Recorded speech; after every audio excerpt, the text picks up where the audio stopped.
Everyone, कैसे हैं आप सभी।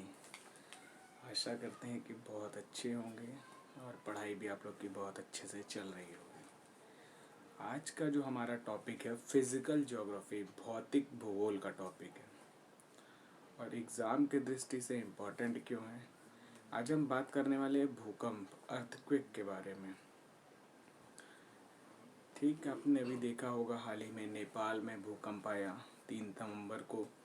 और इसके साथ ही भूकंप क्यों आते हैं, भूकंप आने का क्या कारण है, इसके पीछे की वजह, और उसके बाद जो तबाही होती है उससे कैसे बचत हो सके, मतलब किसके क्या उपाय संभव हैं। तो उन सभी विषय पे बात करेंगे।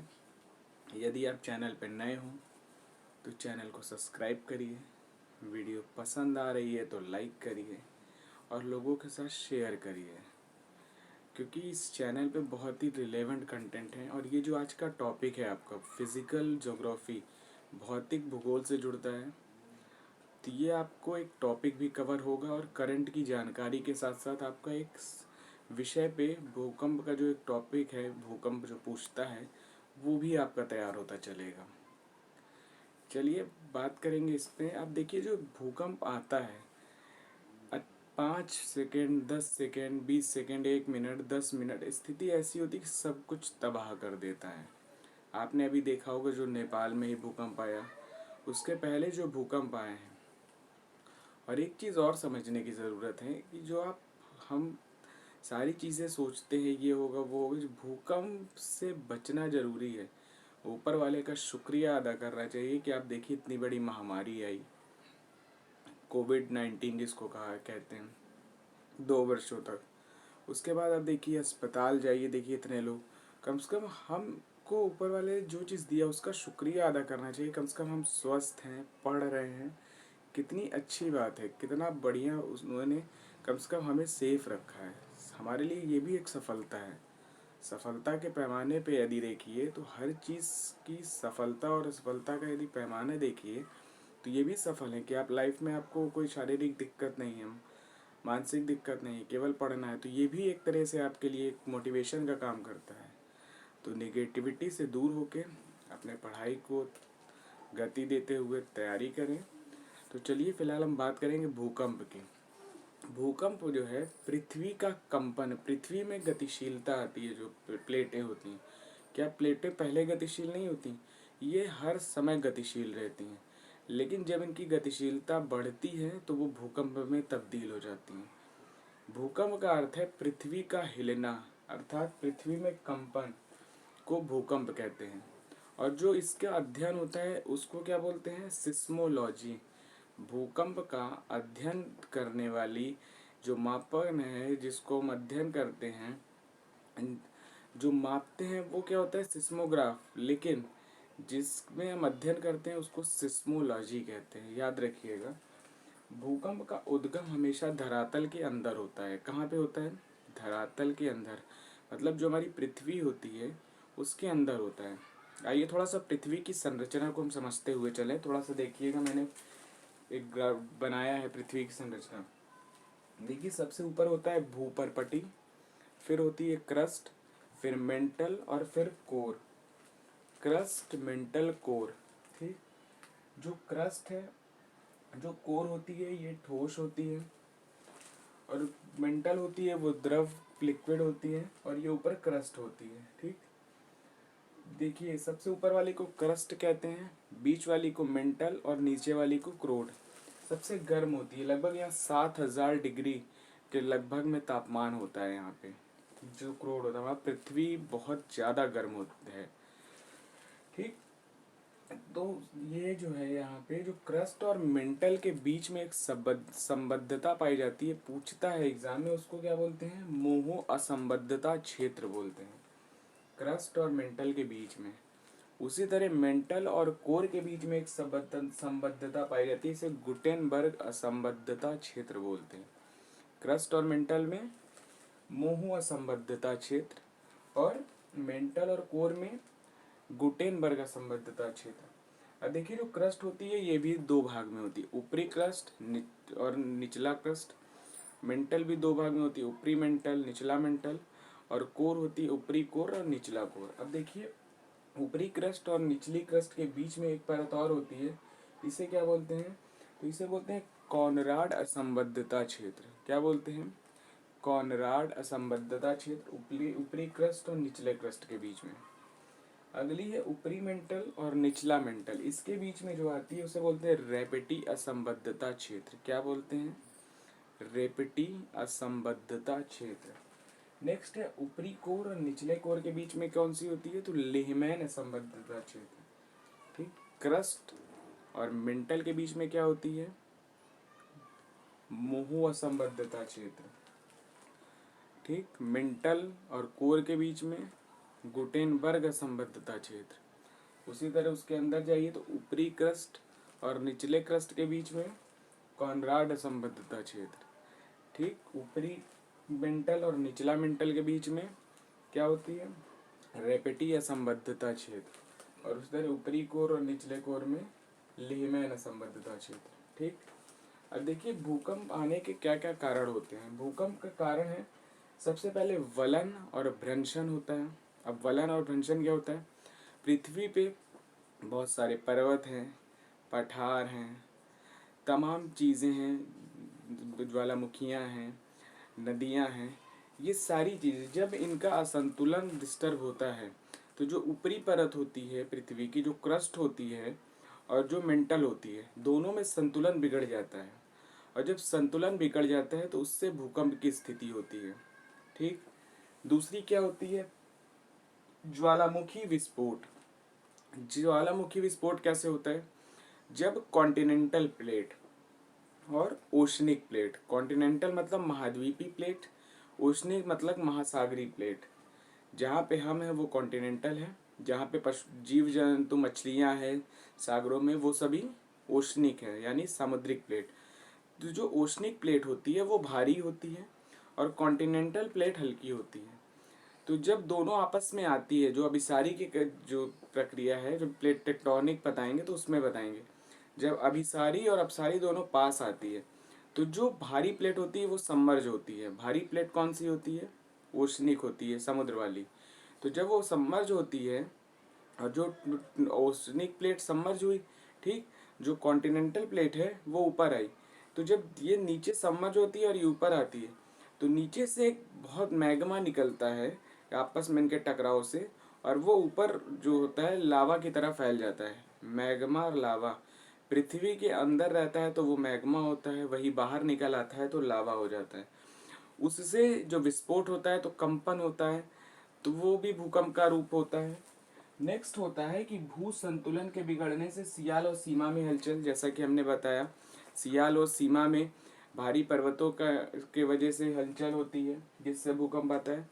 परमाणु परीक्षण से, जो मानव द्वारा परमाणु परीक्षण कराए जाते हैं, उससे भूकंप आता है। ठीक, जलीय भार के निर्माण से। जलीय भार क्या होता है?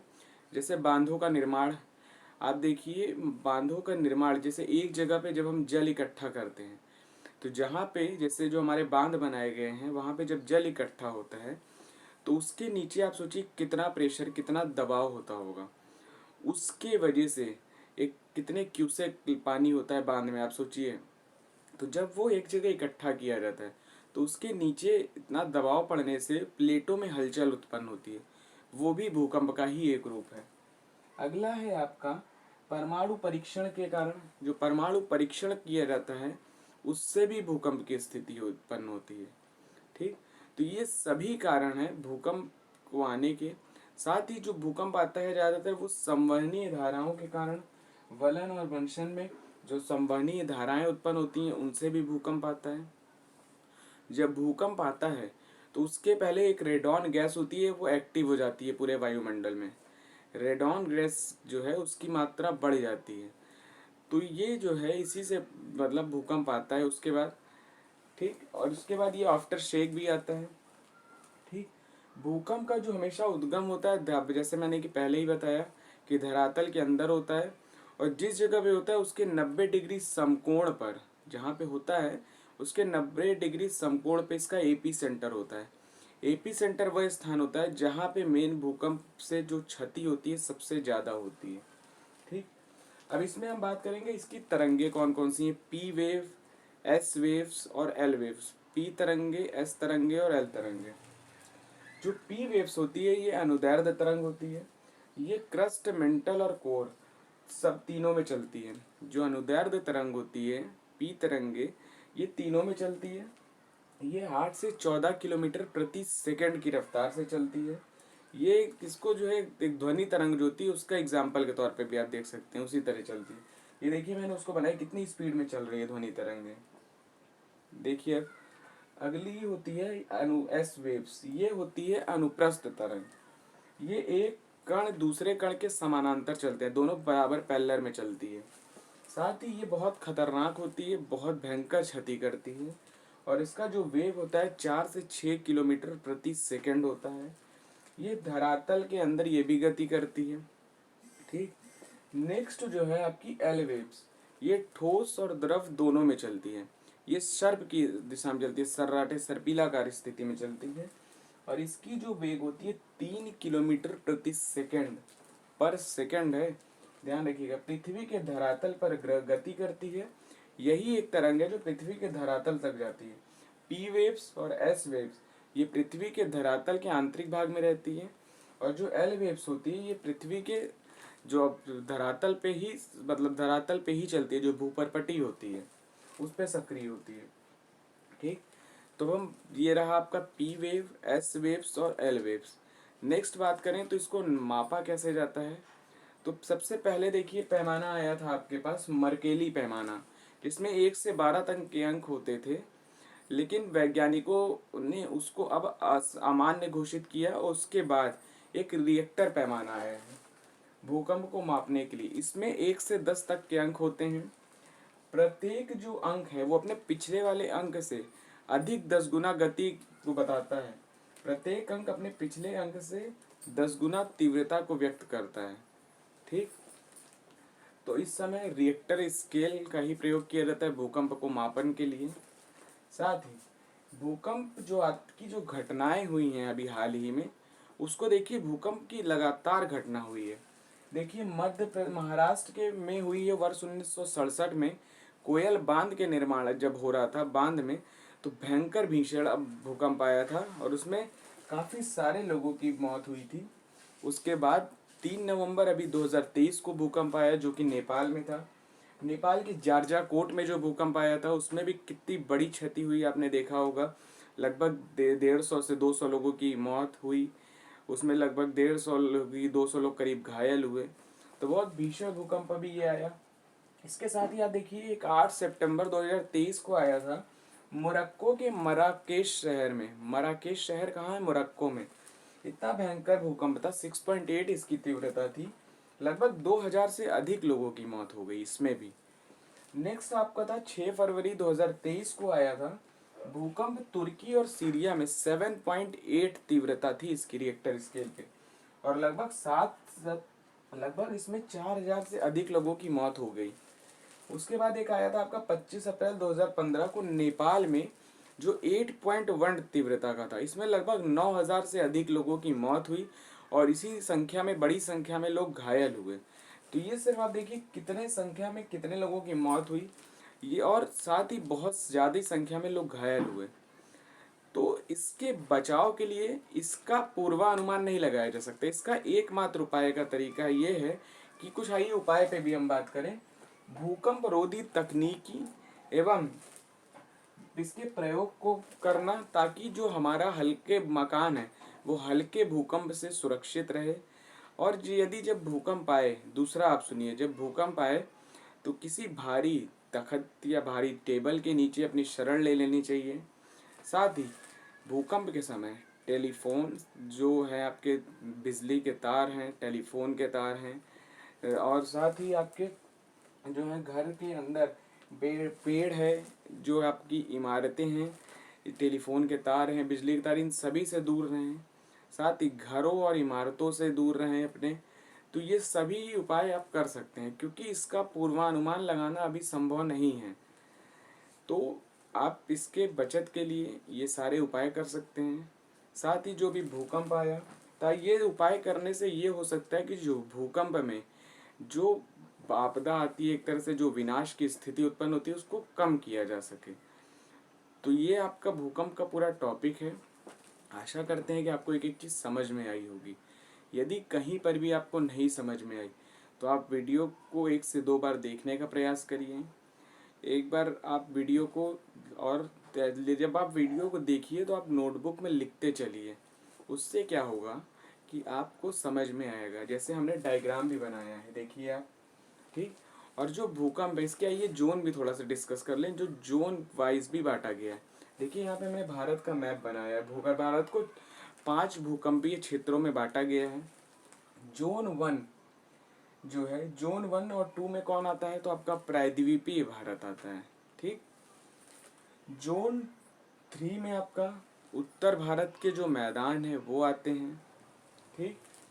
जोन 4 में आपका क्या आता है, पूर्वोत्तर भारत, हिमालय का क्षेत्र और अंडमान निकोबार। सबसे सेंसिटिव जो है, जो जोन 4 है वही होता है। उत्तर भारत आपका जोन 3 में आता है। जोन 1 और 2 में प्रायद्वीपीय भारत आते हैं, ठीक है। फिर से सुन लीजिएगा, भारत को 5 भूकंपीय क्षेत्रों में बांटा गया है, जिसमें जोन 1 और 2 में प्रायद्वीपीय भारत आते हैं, ठीक। जोन 3 में उत्तर भारत आता है। जोन 4 में आपका पूर्वोत्तर भारत और हिमालय, अंडमान निकोबार आते हैं, ठीक। और जो जोन 5 है उसमें आपका उत्तर का क्षेत्र आता है, ठीक है। तो ये सभी आप ध्यान रखिएगा जो हमारे यहाँ जोनों में बांटा गया है, ठीक। सबसे सेफ और सिक्योर जोन प्रायद्वीपीय भारत होता है, तो ध्यान रखिएगा इस चीज़ को। साथ ही हमने पृथ्वी की संरचना बनाई, कैसे भूकंप इसमें गति करता है, क्रस्ट क्या होता है, मेंटल और कोर कैसे होते हैं, इसमें जो परतों के नाम हैं, जो बीच में दोनों को अलग करने वाली हैं, उन सभी पे हमने चर्चा की। तो आप चाहिए तो एक बार इसका स्क्रीनशॉट ले लीजिए, ठीक है। तो चलिए फिर अगले वीडियो में आप सबसे मुलाकात होगी। वीडियो पसंद आ रही है तो शेयर करिए, लाइक करिए और सब्सक्राइब करिए। तो चलिए फिर अगले वीडियो में आप लोग के साथ एक नए टॉपिक के साथ मुलाकात होगी। तब तक लिए बहुत बहुत शुक्रिया आप सभी का, आभार। जय हिंद, जय भारत, धन्यवाद।